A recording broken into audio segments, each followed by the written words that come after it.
আওয়ামী লীগের চরিত্রটাই হলো এরকম, এর যে একটু ভালোবাসে তার সে হত্যা করে। শহীদ প্রেসিডেন্ট জিয়াউর রহমান শেখ হাসিনাকে দেশে আসার অনুমতি দিছিলেন, সুযোগ দিছিলেন এবং বলছে থাক সবাই রাজনীতি করুক। আসার 1 মাসের মধ্যে জিয়াউর রহমান শহীদ হয়ে গেছে, 13 দিনের মধ্যে। এবার দেখেন এই যে আমরা এখন যারা সবাই করতেছি, সুতরাং এটা একটা বিষ। এই বিষের সাথে আমরা কিভাবে লড়াই করব? জাতীয় ঐক্যমত্য তৈরি করতে হবে। সুতরাং পলিটিক্যাল পার্টি এবং সবার প্রতি একটা কথা, প্লিজ আপনারা বিএনপিকে শতভাগ কর্নার করে দিয়েন না। বিএনপি এই আধিপত্যবাদ বিরোধী লড়াইয়ের জন্য আমাদের একটা বড় শক্তি। এই শক্তিকে এত বেশি কর্নার করা যাবে না যাতে তারা গিয়ে আওয়ামী লীগের হাত ধরে ফেলে। তারা যদি আওয়ামী লীগের হাত ধরে ফেলে তাহলে লড়াইটা তো আমাদের জন্য আরো কঠিন হয়ে যাবে। বরং বিএনপির প্রতি আমাদের চ্যালেঞ্জ হলো, যেই বিএনপি বাকশালী সংবিধানের প্রতি প্রেম দেখাবে তারে শহীদ জিয়ার ছবিটা সামনে এনে বলতে হবে যে এই বাকশালী সংবিধান তো জিয়াউর রহমানই ছুঁড়ে মারছিল। বেগম জিয়া বলেছেন এই সংবিধানকে ছুঁড়ে ফেলা হবে।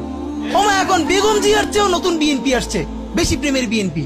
যেই শহীদ প্রেসিডেন্ট জিয়াউর রহমান ইসলামোফোবিক জায়গা থেকে বাংলাদেশের মুসলমান, বাঙালি মুসলমান সব আইডিয়াকে ধারণ করে বাংলাদেশে জাতীয়তাবাদ তৈরি করলেন।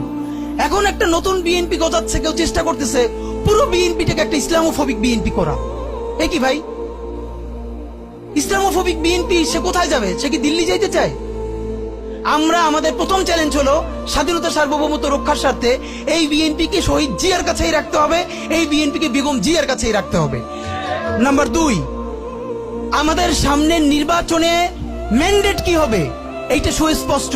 জুলাই সনদের ভিত্তিতে যদি নির্বাচন না হয়, এই নির্বাচন আপনারা চাইলে করেন, আমরা কেউ ভোট দিতে যাব না। নাম্বার 3, সেই নির্বাচনের পরে সংসদের ম্যান্ডেট কি হবে? সংসদে জুলাইয়ের বর্তমান সনদে যেটা স্বাক্ষরিত হবে সবার ঐক্যমত্যের ভিত্তিতে, এটা নির্বাচনের আগে মানে সংবিধান সংশোধন করা ছাড়াই অধ্যাদেশের বলে বলে যেটা করা সম্ভব সেটা আগেই করে ফেলতে হবে এবং তাকে দিয়ে নির্বাচন করাইতে হবে।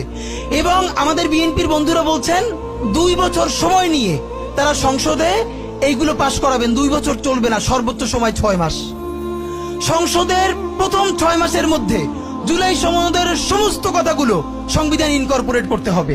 যদি পারেন নতুন সংবিধান করতে হবে, নতুন সংবিধান করতে না পারলে এইটার মধ্যে ইনকর্পোরেট করতে হবে। রাজনৈতিক বিভাজনের ফাঁকে একমাত্র সমস্ত সুবিধা নেবে ফ্যাসিবাদ, ফ্যাসিবাদের শক্তি এবং আওয়ামী লীগ। আমরা আমাদের জীবন থাকতে বাংলাদেশের মাটিতে ভারতীয় আধিপত্যবাদ থেকে শুরু করে আর কোন বিদেশি আধিপত্যবাদ, হাসিনা এবং ফ্যাসিবাদকে মেনে নিব না। এবং আমরা যদি শহীদ হয়ে যাই, আমাদের সন্তানেরা লড়বে, তার সন্তানেরা লড়বে। কিয়ামত পর্যন্ত বাংলাদেশ নামক জমিন যতদিন বেঁচে থাকবে ততদিন পর্যন্ত আজাদির সন্তানেরা লড়াই করবেই করবে। ইনকিলাব জিন্দাবাদ।